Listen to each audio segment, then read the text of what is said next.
또 구정이니까 또 인사해야 됩니다. 새해 복 많이 받으시기 바랍니다. 네. 앞뒤로 인사합시다. 새해 복 많이 시작.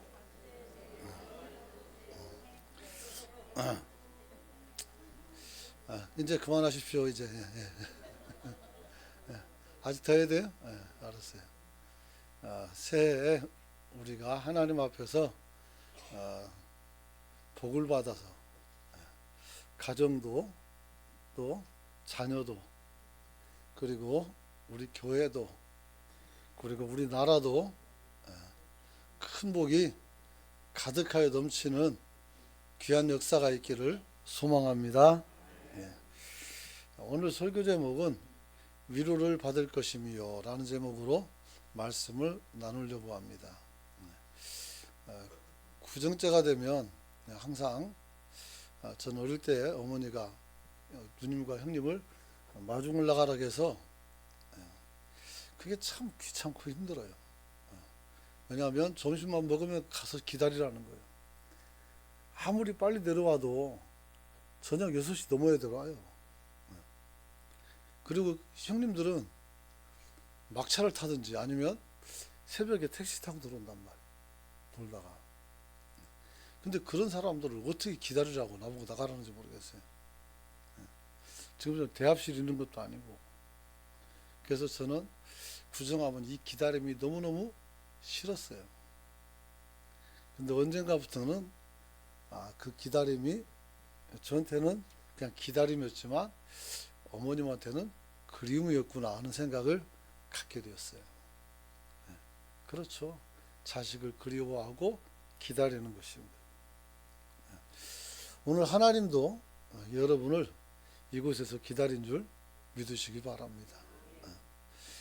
아침에 기도하는데 그랬어요. 하나님, 일주일 만에 보는 성도들이 기다려지는데 나는 기다려지는데 주님은 같이 동행하셨으니까 괜찮겠죠?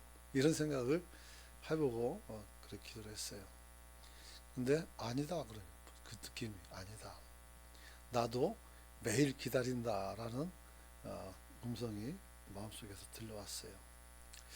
그게 주님이 내게 진짜 한 말씀인지 아니면 내게 깨닫게 되는 한 은혜를 통해서 주신 말씀인지는 잘 모르겠지만 하나님이 저와 여러분을 여기서 기다린 줄로 믿으시기 바랍니다.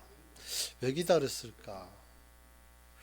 오늘 본문에도 보면 애통하는 자는 복이 있나니 저희가 위로를 받을 것임이요 이렇게 말합니다. 애통하는 자가 복되다 하겠어요. 왜 복돼요? 위로가 있으니까. 하나님의 위로가 오늘 여러분 안에 가득하기를 소망합니다. 저는 지난 2주 동안에 애통이라는 제목을 가지고 여러분들과 말씀을 나누었습니다. 애통이란 하나님 앞에서 자신의 죄를 바라보면서 이것을 어찌할 수 없어 통분히 여기는 마음. 그래서 애통이 마음이 깨어진 것이다. 제가 그렇게 말씀했어요. 그래서 마음이 산산이 깨진 거예요. 왜? 죄 때문에. 그래서 여기에 대해서 내가 어쩌지 못한다는 것이죠. 그래서 애통하는 자는 자기 죄를 회개하고 하나님께로 더 달려간다. 이렇게 말씀을 드렸어요. 두 번째는 애통이라는 것은 인생의 깊이와 한계를 느끼고 자신의 무능을 바라보고 우는 것이다. 이렇게 말씀을 드렸습니다. 내가 아프든 내가 죄를 지었든 아니면 다른 어떤 일을 하는 데 있어서 내가 능력이 많지 않다는 거죠. 저는 지게차도 운전할 줄 모릅니다. 불도저도 운전할 줄 몰라요. 트럭도 못 몰아요. 경운기도 못 몰고 다닙니다. 어떻게 끌고 다니는지 잘 몰라요. 제가 다루는 기계의 숫자보다 모르는 기계가 너무 많아요. 오랫동안 공부를 했고 지금도 하고 있지만 세상에서 모르는 지혜와 지식이 엄청나게 많아요. 그러므로 어디 가서 얼굴 펴고 안다라고 말하기가 민망해요. 또 잘못 알고 있어서 혹 사람들에게 잘못된 생각을 심어줄까 굉장히 많이 두려워요. 그래서 이런저런 것들 때문에 근심이 되고, 그래서 하나님 지혜를 달라고 기도하지만 하나님께서는 제게 신통치 않게 응답하시는지 잘 몰라도 어쨌든 마음에 확 채워지지는 않고 있다는 것을 느끼게 됩니다. 그래서 오늘 이런 경우에 우리가 오만할 수 없고 항상 가난한 마음이 든다, 이렇게 여러분에게 말씀을 들었습니다. 그리고 또 우리는 이제 이 애통을 가지고 나 자신의 무능을 넘어서 이제는 다른 사람들의 무능을 살피고 그들의 죄 문제와 그들의 아픔을 우리가 위해서 기도해주는, 아파해주는 그런 아픔도 가져야 된다. 그래서 우리가 개인적인 아픔에만 몰두해서 되는 것이 아니라 교회는 어디가 아픈지, 주의 종들은 어디가 아픈지, 장로님들은 어디가 아픈지, 권사님들은 어디가 아픈지, 안수집사들은 또 어디가 아픈지 여러분들이 살펴보고 기도할 수 있기를 축복합니다. 그리고 교회 밖에 있는 사람들은 무엇 때문에 저렇게 화가 나 있고 무엇 때문에 저들이 소리 지르면서 생난리 칠까, 저들은 왜 저러는 건가, 여러분들이 또 잘 살펴서 길이 되어줄 수 있기를 축원합니다. 하나님은 그 누구의 죄도 용서하지 못하는 분이 아니라겠습니다. 그래서 죄의 무게가 무거우면 무거울수록 하나님께 더 많이 기도해야 된다, 이렇게 말씀을 드렸어요. 이제 오늘은 애통의 결론은 위로의 위로. 그래서 이런 애통한 마음을 가진 자에게 하나님이 무엇을 주시느냐? 위로하심을 준다고 했어요. 여러분, 오늘 그래서 설교는 위로에 관해서 집중되어 있습니다. 설교 제목이 위로를 받을 것이며, 이래서 위로를. 앞뒤로 인사합시다. 위로 받읍시다. 또 한번 합시다. 위로 받읍시다.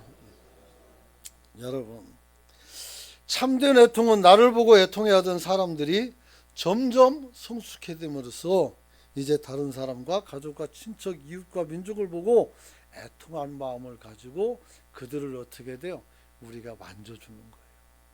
그러면 하나님께서 그들도 위로하지만 우리도 위로받게 되는 줄 믿으시기 바랍니다.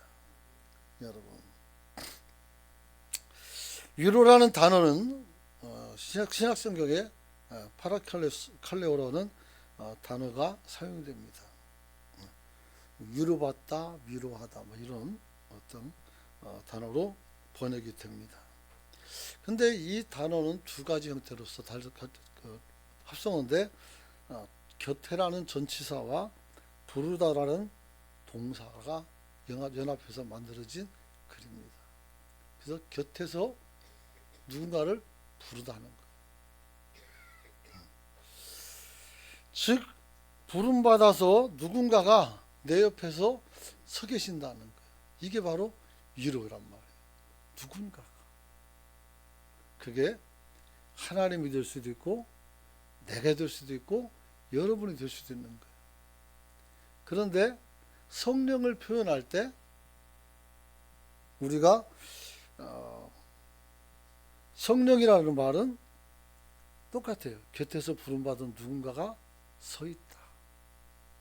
그래서 부름받으신 누군가가 누군가 옆에 서 있는 것, 이게 바로 성령이라고도 말을 합니다. 그래서 성령께서는 우리에게 보혜사라고 말해요. 우리를 보호하시는 하나님. 그래서 우리 곁에 서 계시고, 아주 이제 바울은 우리 마음속에 들어와서 계신다고 했어요.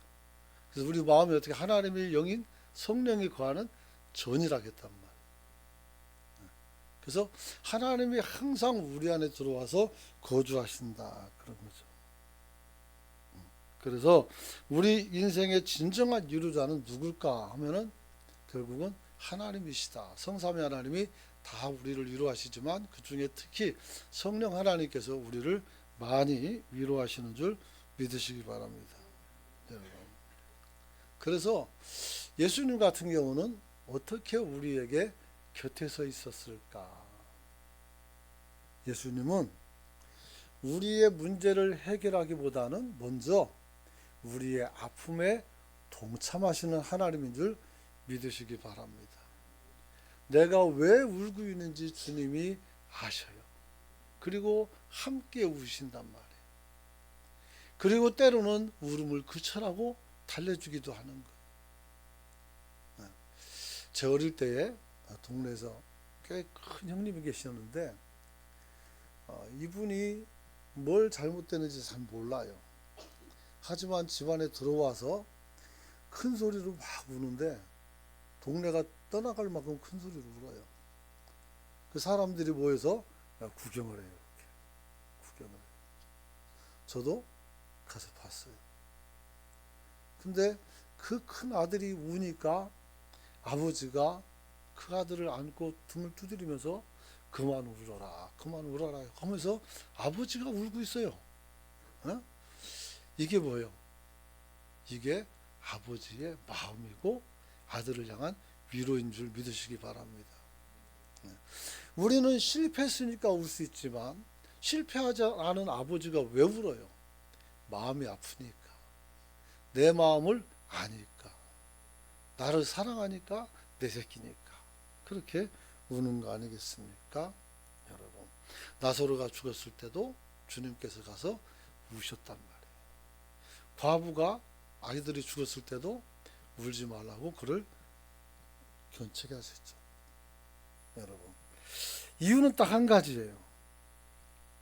이들이 아픔을 알고 이들을 치유하시기를 원했던 겁니다. 주님은 그들을 자기 자신처럼 사랑하고 품었어요. 그래서 목회 돌봄이라는 게 뭐냐면 돌봄은 결국 가슴에 사람을 품는 거예요. 품는 거예요. 어떤 사람은 가시 같아서 심장을 팍팍 찌를 수 있어요. 아파요. 하지만 버릴 수는 없어요. 버려서는 안 돼요. 내게 주신 하나님의 자녀들이에요. 어떤 사람은 아니면 한없이 부드러운 사람이 있어요. 정말 내가 위로를 받을 수 있는 그런 사람들이죠. 여러분. 그래서 돌봄이 목회에 있어서 가장 중요한 덕목이에요. 목회라는 말이 그냥 얘기하면 돌봄이라는 뜻이에요. 돌봄. 그래서 이 일을 장로님들과 나누고 권사님들과 나눠서 여러분들을 신방케 하고 또 여러분들을 돌아보게 하는 거예요. 그 와중에서 어떤 사람은 아픈 소식을 전해오고 어떤 사람은 따뜻한 소식을 전해오기도 해요. 한쪽에서는 슬픔인데 또 한쪽에서는 경사가 날 때도 있어요. 그럼 이쪽 보면 눈물 나오고 이쪽 보면 웃음 나오고 그렇죠. 그냥 사진 찍어두면 미친 사람 같이 보일지 몰라요. 여기서는 울다가 여기서는 웃다가 이래야 되는 상황이 없지 않아 있죠. 여러분, 예수님은 단순히 우리 아픔 해결에만 초점을 절대 맞추지 않았습니다. 우리 아픔과 동참하심으로 주님도 울어야 했던 것입니다. 오늘 범죄 저지르고 죽을 수밖에 없던 요한복음 8장에 나왔던 연인도 주님께서 뭐라고 말합니까? 사람들이 어디 가느냐 물었더니 다 떠났다 했어요. 그때 주님이 뭐라 했어요? 나도 너를 정죄하지 않을 거야. 대신에 가서는 다시는 그렇게 살지 마. 이렇게 말씀하는 거죠. 죽을 뻔했는데 저 예수님이 나를 심판해서 죽일 줄 알았는데 나도 너를 정죄하지 않겠다 했어요. 예수님은 우리를 정죄하러 온 것이 아니라 우리의 죄를 용서하기 위해서 오신 줄 믿으시기 바랍니다. 그런데 왜 우리는 자꾸 사람을 정죄할까요? 1만 달란트 빚진 자와 100데나리온 빚진 자가 똑같을 수 있겠습니까? 1만 달란트의 빚을 해결받았으면 얼마나 감사합니까? 하지만 조금 빚진 사람을 붙잡아서 때리고 돈을 뺏으려고 온갖 짓을 다 한단 말이에요. 내가 받은 은혜는 잊어버리고 내게 빚진 것만 내놓으라고 여기서는 안 돼요. 나 같은 죄인 살리신 것도 감사한데 다른 사람들의 허물을 보고 지적질해서는 안 돼요. 그냥 우리는 불쌍히 여기고 기도해 줄 수 있기를 축원합니다. 여러분, 우리 주님이 우리가 사는 모습을 보면 굉장히 안타깝고 속상하고 그래요. 저도 자녀들이 있지만 이 아이들이 살아가는 거 보면 어떨 때는 속이 상해요. 저렇게 하면 안 되는데, 저렇게 하면 실패하는데 눈에 보이죠. 그리고 얘기하면 오히려 가르치려 든단 말이에요. 아버지가 뭘 하나 이런 생각을 갖고. 그렇죠. 우리는 많은 것을 모를 수가 있어요. 하지만 인생을 어떻게 살아가는 것이 빠른 길이고 선한 길이고 아름다운 길인 것은 알고 있단 말이에요. 근데 배워야 되는데 젊을 때는 어떻게 돼요? 혈기가 많아서 귀에 안 들어와요. 아이고 또 꼰대 같은 소리 하네 이런단 말이에요. 근데 꼰대가 아니고 나도 그 시절을 살아왔어요. 사춘기 애들이 막 자기 사춘기니까 막 자기 통제가 안 되지만 우리도 사춘기 때 다 겪고 나온 거예요. 그래서 얘기하면 들어야 될 거 아니에요. 근데 자기 세상에 가르쳤으면 안 들리는 거예요. 그래서 많은 것을 다 놓치고 살아요. 신앙생활도 마찬가지죠. 1년 동안 선포된 말씀들을 다 모아놓고 여러분들이 다 듣고 그것을 계속 담고 산다면 우리는 엄청나게 많이 변화가 되죠. 근데 마이동풍이라 듣고 이쪽으로 빠져나가는 거예요. 술술. 그러다가 어떤 거 하나 얻어 걸리면 그날 이제 횡재한 날이고 그런 거죠. 참 안타깝죠.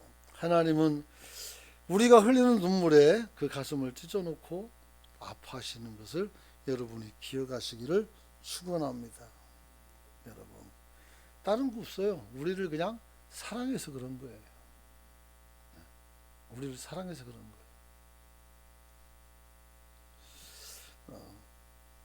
예수님이 태어난 그 집이 있어요. 생가가 있는데 거기에 큰 성당이 만들어지고 거기에서 전 세계 언어로 이렇게 예수님에 관한 사랑을 표현한 글들이 있어요. 우리나라 것도 있어요.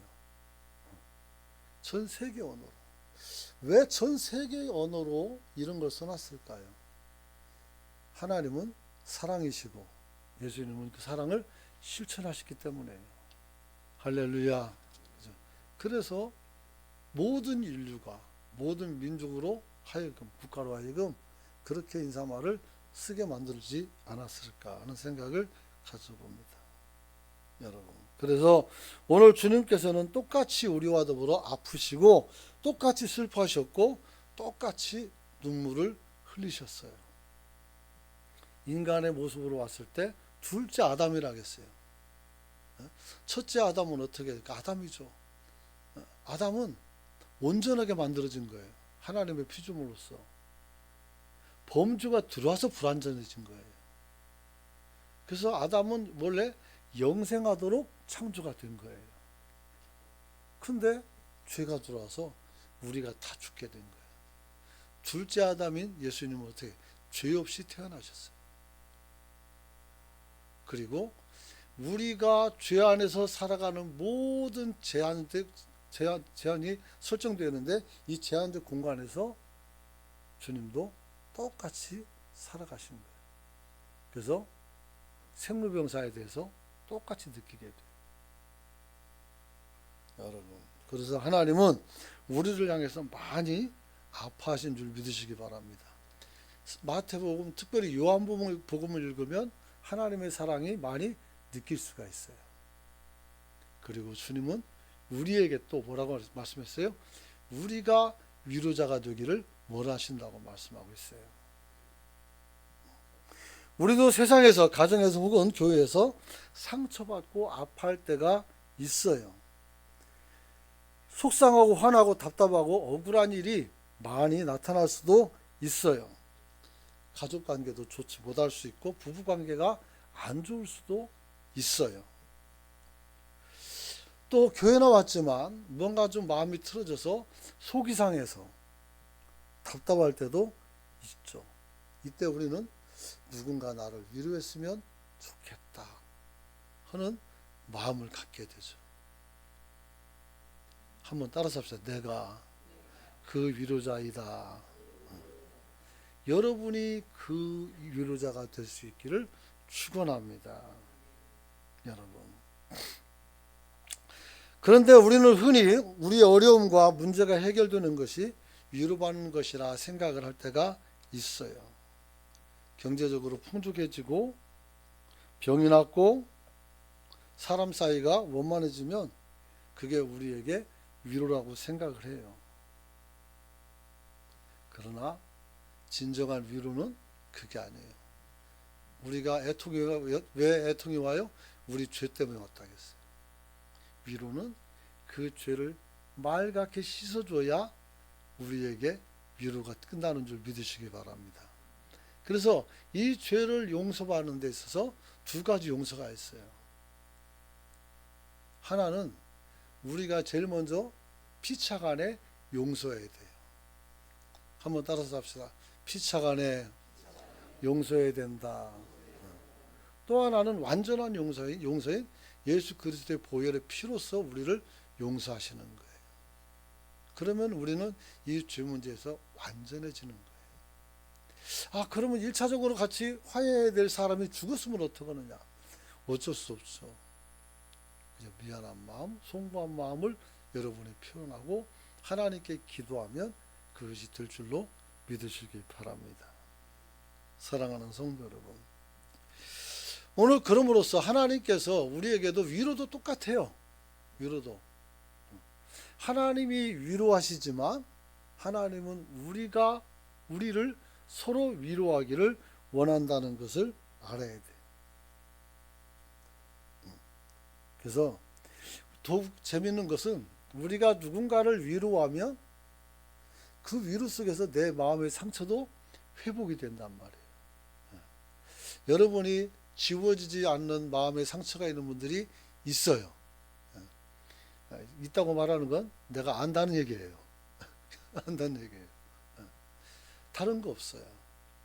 다른 사람을 더 따뜻하게 섬기고 헌신하고 그러면서 그 사람을 도와주시길 축원합니다. 그리고 여러분도 어떻게든 용서하고 여러분도 스스로가 다독일 수 있는 저와 여러분이 되시길 축원합니다. 하나님의 위로는 하나님께서 대부분 하시기도 하지만 우리 사람의 손을 사용해서 이 일을 할 때가 대부분입니다. 그래서 하나님이 다 우리 인생을 주권적으로 역사하지만 하나님이 사람을 사용해서 역사한다는 사실을 기억할 수 있기를 축원합니다. 그래서 이런 모든 것이 근거가 되는 성경이 어디 있는가 보니까 누가복음에 있어요. 18장 1절로 8절 보면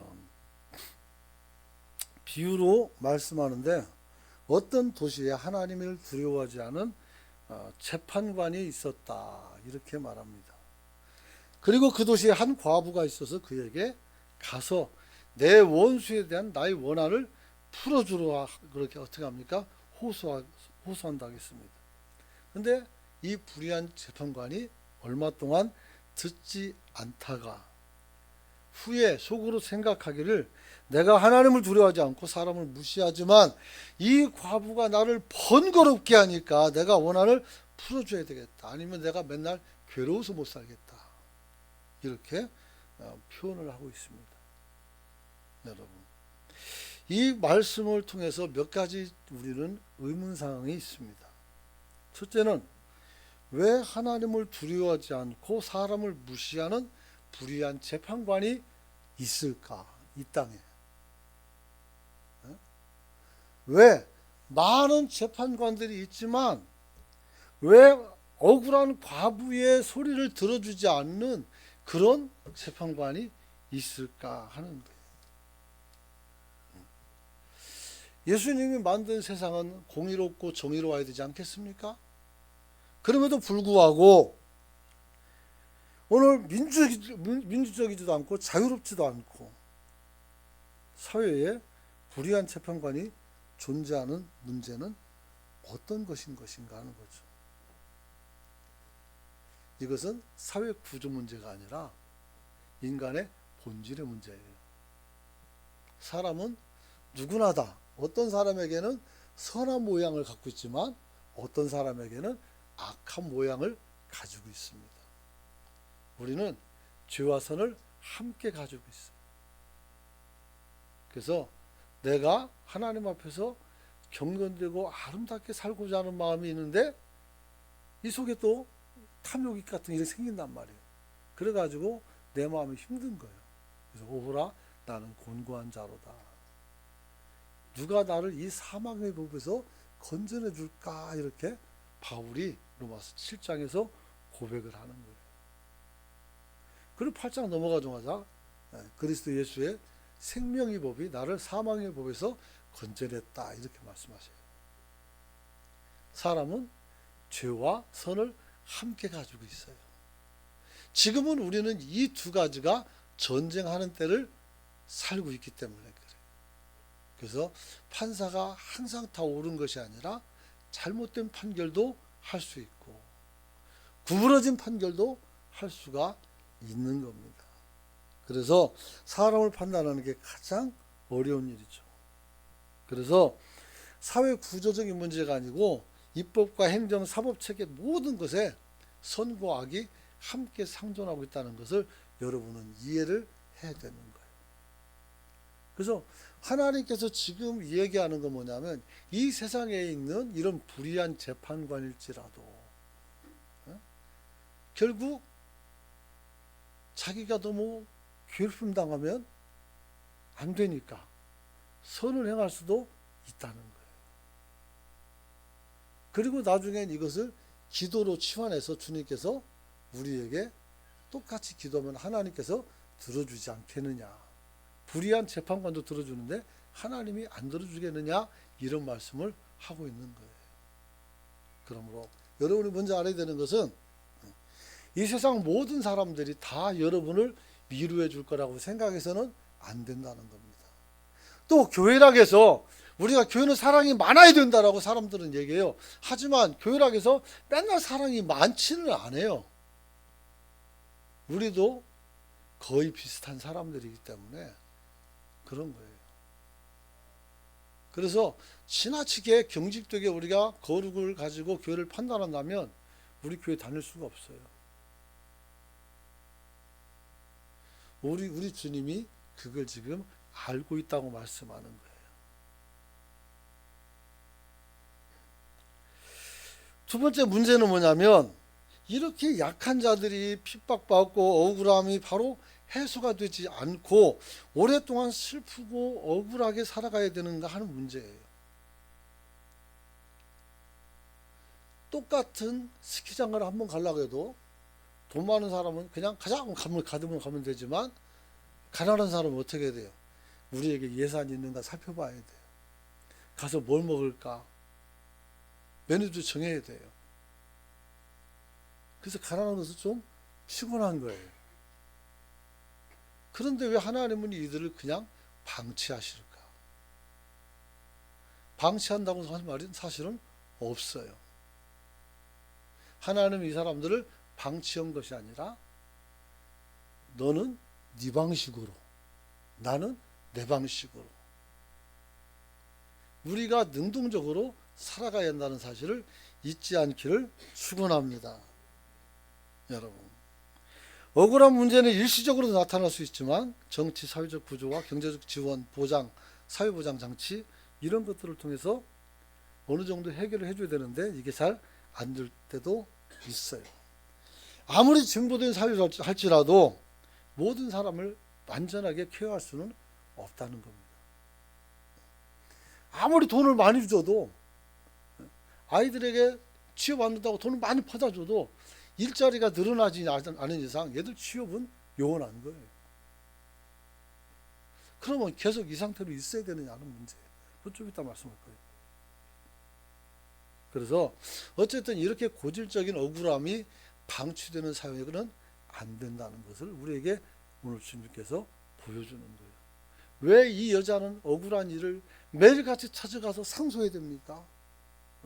힘 있는 사람이 가면 나와서 야, 나 이런 일 겪었는데 좀 해봐. 그러면 얼른 가서 해준단 말이에요. 참 불공평한 세상이 아닌가 하는 생각을 할 때도 있어요. 그래서 좀 자연스럽게 예수님은 왜 불의한 재판관을 정리하고 처단하지 않고 이 과부의 억울한 사정을 금방 해소해주지 않을까. 하나님은 하나님이 하실 일을 지금 하고 계세요. 할렐루야. 그리고 우리는 우리 일을 또 해야 돼요. 우리와 더불어 울어주시는 하나님이 사람들의 문제를 금방금방 해소해 줄 수는 없는 것일까? 예수님이 이 땅에 오셨을 때 많은 병자를 고쳤어요. 하지만 세상에는 모든 병자를 고친 것은 아니에요. 그건 언제 일어날까요? 그러면 이제 둘째 사망이 내려올 때, 다시 말해 하나님의 심판이 일어날 때 우리는 온전한 형태로 회복이 돼서 하나님 나라에 가게 될 줄 믿습니다. 지금은 죄와 선이 공존하는 시대예요. 거기에서 우리의 자유의지가 하나님을 선택하고 우리가 자유롭게 하나님을 예배하고 우리가 자유롭게 하나님 앞에서 그 말씀에 순종할 때 우리는 온전한 신자가 될 수가 있는 거예요. 그럼 강압으로 되는 게 아니에요. 내가 뭐 여러분들 전도 안 한다고 끌고 가서 저기 우리 지하실도 없지만 2층 중층에 갖다 묶어놓고 막 고문합니까? 왜 전도 안 하는 거야 고문하고 그러니까 그런 거 없어요. 그러면 그렇게 강조는 하지만 그럴 수는 없는 것이죠. 여러분, 그래서 오늘 왜 예수님께서 하나님의 권능으로 직접 해결해 주지 않고 과부 즉 문제를 안고 있는 우리들과 같은 사람들 입장에서 접근한다고 우리가 생각할 수가 없도록 하느냐는 이 말이에요. 그것은 쉽게 말하면 과부는 과부가 가지고 있는 능력을 사용하라는 거였어요. 이 여자가 가지고 있는 능력은 뭐예요? 매일같이 찾아가가지고 야 나도 억울해 나 좀 고쳐줘 나 좀 살펴줘 그 다음에 또 가서 야 나 억울하다니까 언제까지 그냥 둘 거야 계속 때를 쓰는 거예요. 이것도 하나의 방식이라는 거죠. 내가 아프거든 하나님을 고쳐주길 기다리지 말고 기도할 수 있죠. 그리고 병원에 얼른 가서 치료받기를 축원합니다. 그렇지 하나님의 권위가 손상되거나 하나님의 전능성이 깨지질 않아요.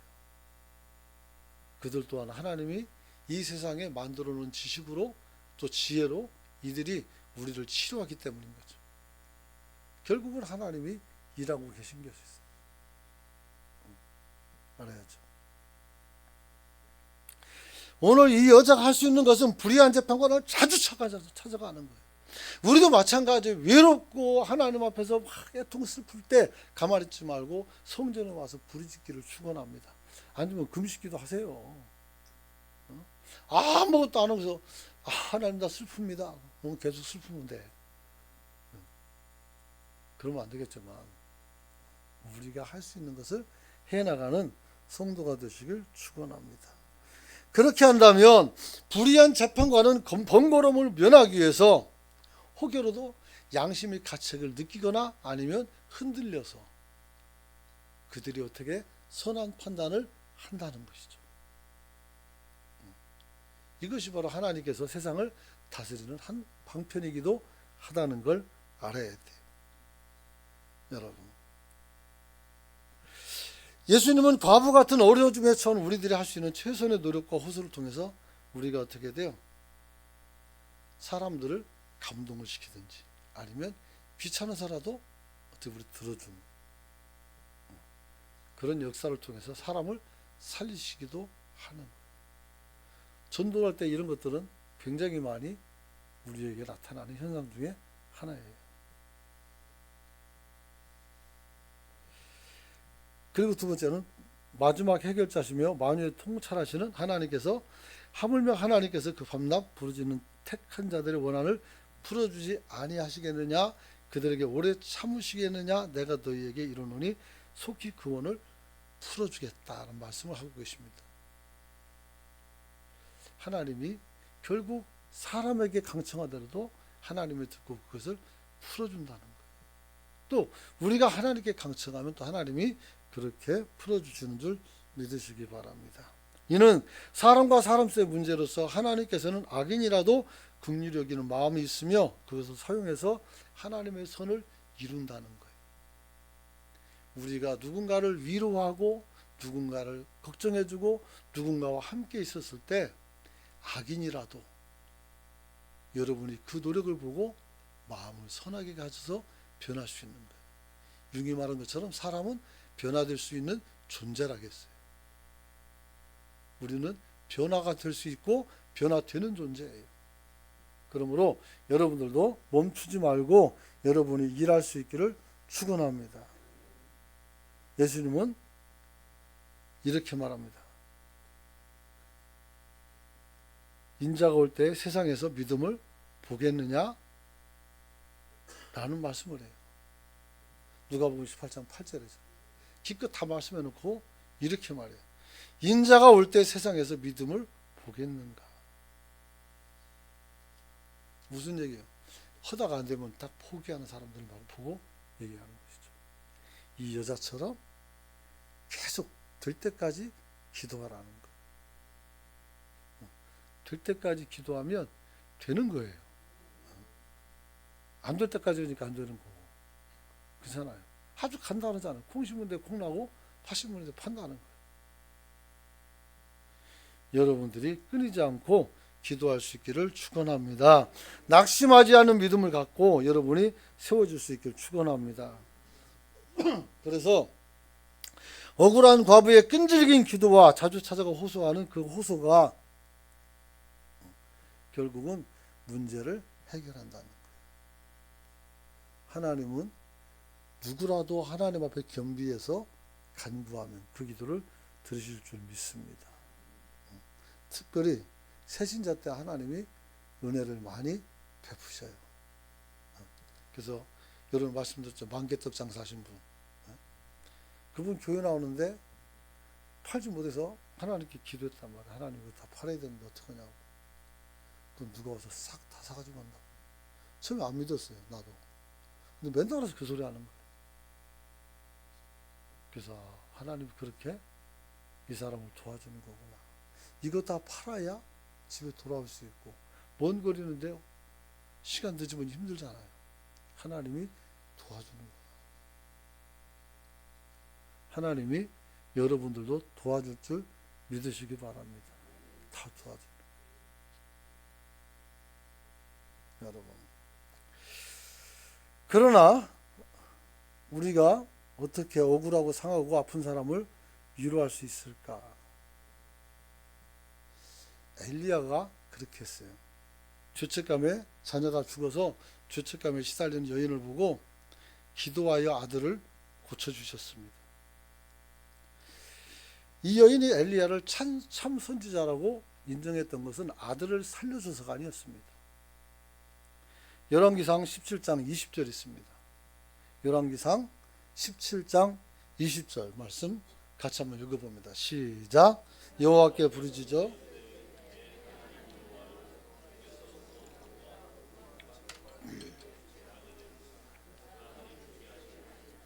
네.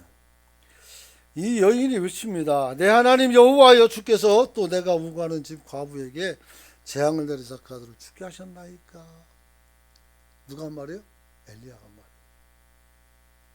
아, 내가 여기서 머물고 있는데 그 집 아들을 죽이면 어떡하냐고. 그래서 그 집 아들 그 재난을 슬퍼하고 아파하는 거예요.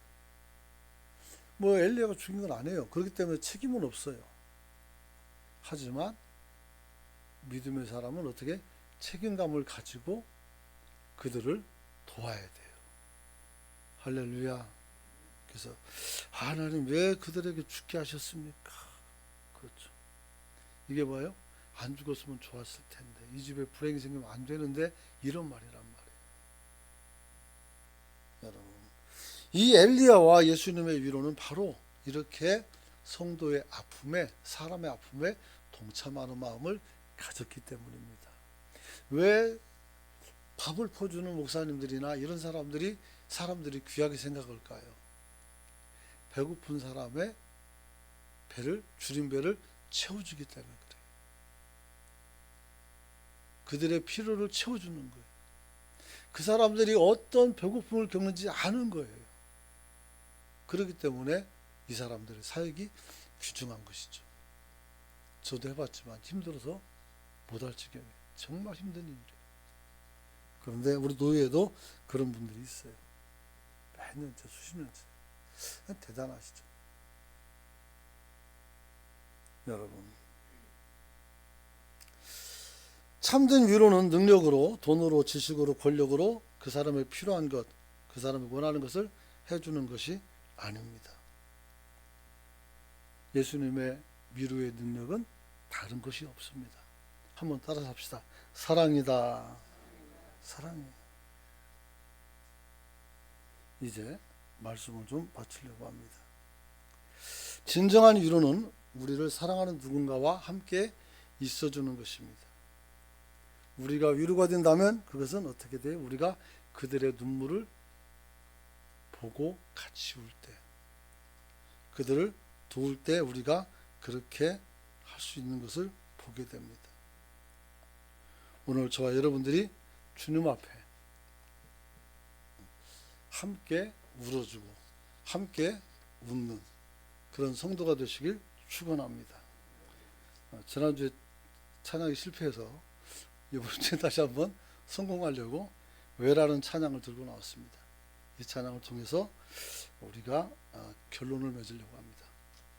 찬양 부탁합니다.